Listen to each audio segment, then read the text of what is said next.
वास्तव में रावण को कहाँ मारा था राम ने? जब उसको ज्ञान था, विभीषण ने उसको ज्ञान दिया था कि वो ऐसे सिर काट रहा था तो सिर नहीं, धरती पर सिर कट जाते थे, एक आ जाता था, क्योंकि उसको वरदान मिला था, इसलिए रावण के पास 10 सिर की शक्ति थी।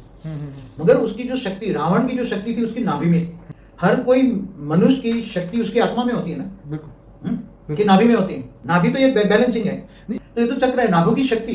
तो उसको क्यों पता है कि नाभि में शक्ति छुपाई हुई? उसको जो वरदान मिला था शिव का, वो उसकी सारी शक्ति उसने आत्मा में नहीं रखी थी। उसने सारी शक्तियों को, अपनी सारी शक्तियां, आत्मा की शक्तियां नीचे अपनी नाभि में छुपा दी थी, ताकि वो कोई जान न पाए, और वही केवल विभीषण ही जानता था। इसलिए तो वो दिव्य रथ लेकर तीनों लोग में गायब हो गए। राम तो धरती पर थे, अब क्या किया जाए, ऊपर से बाण छोड़ रहा था। उसी टाइम देवता ने, अंतरिक्ष से देवता देख रहे थे, राम और रावण का युद्ध देवता ऊपर अंतरिक्ष से देख रहे थे। तो उन्होंने, देवताओं ने दिव्य रथ राम को भेजा, धरती पर उसको नहीं मारा। मैंने अपनी आत्मस्वरूप की स्टेज में देखा है, दिव्य रथ जो मिला उसको देवताओं के द्वारा बन, वो राम भी दिव्य रथ में बैठे और ऊपर में गए, अंतरिक्ष में गए। तो ऊपर सब देख रहे थे ना। इंद्र का राज भी तो ले लिया था ना रावण ने, तीनों की नाथ, मतलब भूलोक, भूलोक, स्वर्गलोक, तीनों लोग का नाथ था ना ये। तो वहां से तो इंद्र का राज तो चला गया था, रावण ने ले लिया था ना। सभी ग्रहों को बांध दिया था, 9 ग्रहों को बांध दिया था उसने। तो सोचो 9 ग्रहों तक उसका राज होगा ना, जब ग्रह धरती पर कहीं घूमने फिरने आए होंगे, तो सब अपने अपने ग्रह पर रहते थे, गुरु बृहस्पति सब, तो सारे ग्रहों को उसने बांध दिया था।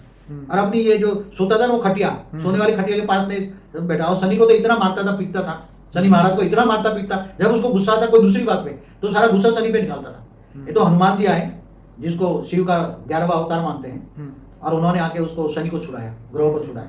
देखो रावण के पास कितनी शक्ति होगी, 9 ग्रह मैंने कितने बड़े दूर दूर के ग्रह वालों को भी कैच करके नीचे उतार दिया होगा। तो खाली 3 लोग की शक्ति नहीं होगी, ऊपर ब्रह्मापुरी तक भी वो जाता होगा ना, तब तो ग्रह को पकड़ पकड़ के नीचे लाया होगा ना धरती पर। तो ये इतना बड़ा रावण, जो तिलों की लात कहते हैं, तो उसको मारने के लिए क्या धरती पर मनुष्य, वो तो गायब हो गया, तो उसका तो ये शरीर क्या हो गया, दिव्य रथ में जैसे एंट्री करेगा मनुष्य।